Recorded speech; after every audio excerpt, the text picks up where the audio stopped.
Havendo o número legal e invocando a Deus pela grandeza da pátria e a paz entre os homens, dou por aberta a sessão. Convido o nobre vereador Célio Luparelli para proceder à leitura da ata da sessão anterior. Ata da 55ª sessão ordinária, em 6 de agosto de 2015. Presença dos senhores vereadores Jorge Felipe. Às 14h15, em segunda chamada, com a presença dos senhores vereadores, professor Célio Luparelli, professor Rogério Rocal, Tânia Bastos, César Maia, Dr. João Ricardo, Ivanir de Melo, William Coelho, Dr. Jairinho, Dr. Carlos Eduardo, Dr. Eduardo Moura, Renato Cinco, Paulo Pinheiro e Edson Zanata, assume a presidência o senhor vereador professor Rogério Rocal e ocupa o lugar de secretário o senhor vereador Edson Zanata, ambos a convite. Encerra-se a sessão às 16h20 e 26 minutos, corrigindo. Aprovada a ata, passa-se ao grande expediente. O primeiro orador inscrito é o senhor vereador professor Célio Luparelli, que dispõe de 10 minutos. Senhor presidente, senhores vereadores, senhoras e senhores, nós hoje escolhemos o tema biblioteca. Biblioteca, na definição tradicional do termo, é um espaço físico em que se guardam livros, documentos tridimensionais e demais coleções. Porém, esse velho conceito de depósito de livros, hoje, foi redefinido para espaço ambiente físico ou virtual, destinado à coleção de informações com a finalidade de auxiliar pesquisas e trabalhos escolares, ou para praticar o hábito de leitura, em material esse que seja impresso em folhas de papel ou ainda digitalizado e armazenado em outros tipos de materiais, tais como CD, fitas, VHS, DVD ou bancos de dados. Biblioteca é ainda local para a coleção de informações, livros, monografias, enciclopédias, dicionários, manuais, documentos tridimensionais, jornais e revistas. Na verdade, as bibliotecas são também denominadas centros de documentação e informação. Guardar o conhecimento, a cultura, a produção científica das civilizações é uma tarefa difícil, pois o nascimento e a decadência de impérios é uma constante da história.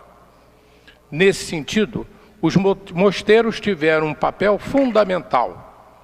Muito da cultura grega, da cultura romana, celta, nórdica e cristã da antiguidade e medieval foi preservada pelo trabalho árduo e silencioso dos monges copistas. Toda a saga das bibliotecas antecede a própria história do livro e vai encontrar abrigo no momento em que a humanidade começa a dominar a escrita. As primeiras bibliotecas de que se tem notícia são chamadas bibliotecas minerais, pois seus acervos eram constituídos de tabletes de argila.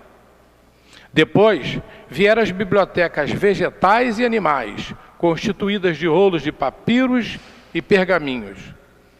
Essas são as bibliotecas dos babilônios, assírios, egípcios, persas e chineses. Mais tarde, com o advento do papel, fabricado pelos árabes, começam-se a se formar as bibliotecas de papel e depois as do livro propriamente dito.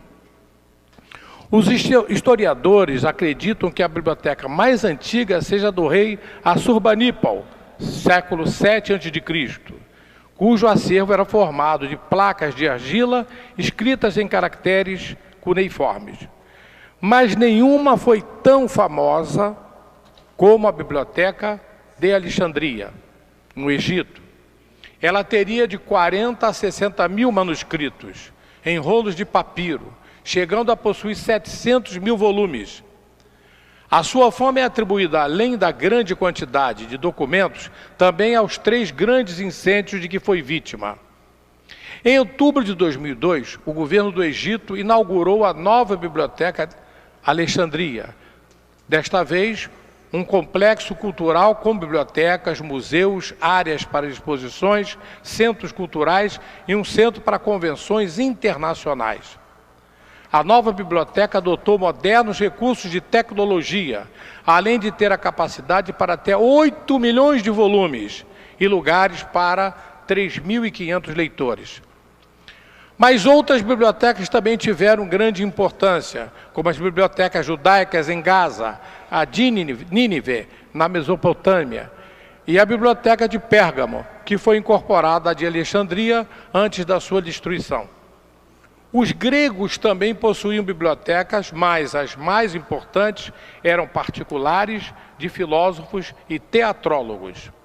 A partir do século XVI é que a biblioteca realmente se transforma, tendo como característica a localização acessível, passa a ter caráter intelectual e civil, ocorre a democratização da informação e ela é especializada em diferentes áreas do conhecimento. No Brasil, a biblioteca oficial é a atual Biblioteca Nacional e Pública do Rio de Janeiro e se tornou do Estado em 1825. Essa biblioteca era constituída, dos livros do rei Dom José I e foi trazida para o Brasil por Dom João VI em 1807. Junto à Biblioteca Nacional, outra de grande importância no Brasil é a Biblioteca Municipal de São Paulo. Nas sociedades contemporâneas, a leitura em contexto escolar, profissional ou de lazer assume um papel importantíssimo na promoção do desenvolvimento cultural, científico, político e, consequentemente, econômico dos povos e dos indivíduos. Por isso, tanto se tem refletido sobre a forma de incentivar e motivar as pessoas para a leitura, em especial as crianças e os jovens, que ainda não criaram e enraizaram esse hábito tão enriquecedor. Interlocutor privilegiado pelo tempo que partilha com os mais novos, a escola pode ajudar a criar e a sedimentar hábitos de leitura que, promovendo e explorando o livro, com temáticas adequadas e atrativas para os correspondentes faixas etárias, quer dinamizando atividades inovadoras e interessantes, com livros na biblioteca, quer propondo a navegação em sites diversificados que põem o aluno em contato com a leitura de diferentes suportes, muitas vezes interativos. As crianças e os jovens aprendem muito do que sabem acerca do mundo e da vida espontaneamente, em contextos muito diversificados, que abrangem o grupo familiar, o círculo de amigos, as microsociedades ou os grupos que se inserem e os meios de comunicação social, desde a televisão até a internet. Mas é, sem dúvida, na escola e frequentemente através do livro que aprendem de forma organizada a sistematizar as informações e os conhecimentos, a pensar, a olhar com espírito crítico a realidade circundante, a problematizar o mundo, a encontrar resposta para os problemas que enfrentam, a respeitar as diferenças étnicas, sociais e pessoais, e muitas vezes a interiorizar os seus direitos e deveres, como pessoas e como cidadãos. Enfim, o contato com o livro enriquece culturalmente o indivíduo e promove a sua autonomia. Para não falar especificamente da importância do livro e da leitura para o melhoramento da competência linguística, oral e para a aprendizagem do código escrito da sua própria língua. De ano para ano, vamos tendo cada vez a sensação mais nítida de que aumentam os problemas relacionados com a competência linguística, oral e escrita dos jovens.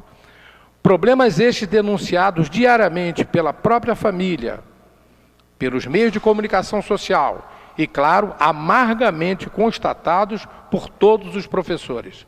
É visível e constrangedora a dificuldade de certos adolescentes em exporem claramente o seu raciocínio.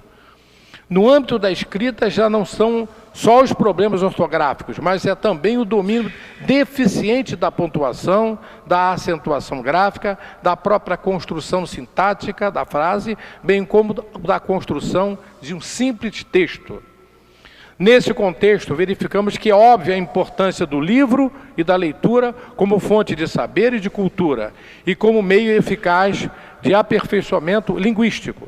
Todavia, o difícil é ser capaz de conduzir as crianças e os jovens à leitura, quando estão rodeados de tantas e tão diversificadas solicitações e quando, por vezes, até o próprio meio familiar parece avesso a esta atividade e a tudo com que ela diretamente se relaciona.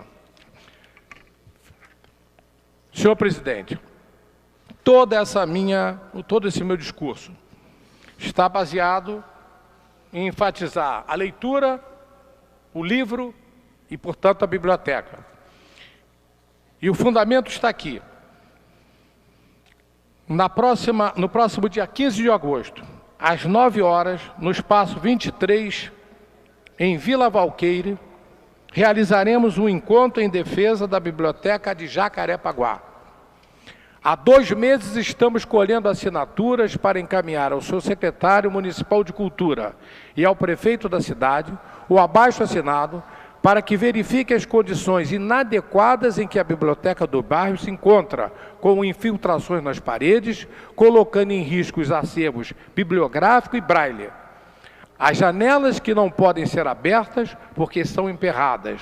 O prédio não tem climatização e não é próprio público, estando inclusive a família proprietária reivindicando a sua posse na justiça.